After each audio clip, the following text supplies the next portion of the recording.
Sebab itulah ketika ini, kalau tuan-tuan tengok hari ini, pertandingan kita dalam konteks Pilihan Raya Johor ini, dan juga sebelum ini lagi tuan-tuan sekalian, kita bertanding di dalam keadaan yang tidak rata, padang yang tidak rata.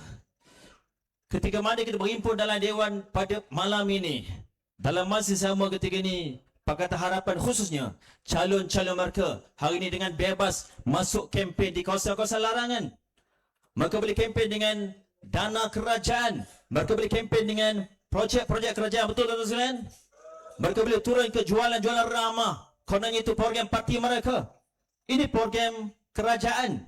Dia kena beza antara program kerajaan dengan program parti. Tapi hari ini tuan-tuan, apa yang mereka pernah sebut satu tiga dulu, apa yang Pakatan Harapan DAP pernah cakap kepada kerajaan-kerajaan dulu, hari ini mereka ulang semula dan berlaku di zaman mereka ketika ini.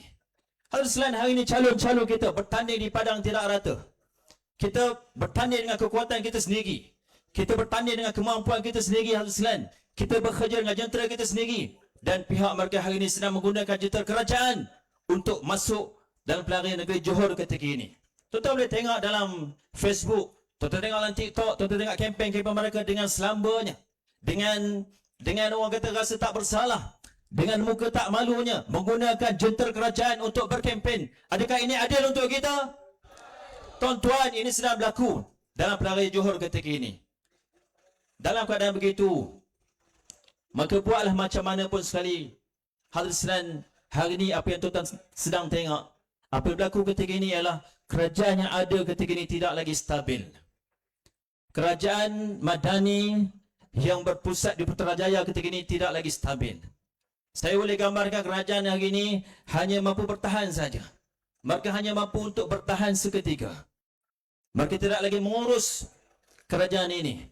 Mungkin mereka boleh bertahan di peringkat persekutuan. Masih lagi boleh mesyuarat kabinet setiap hari Rabu, setiap minggu. Mungkin bolehlah bertahan seketika.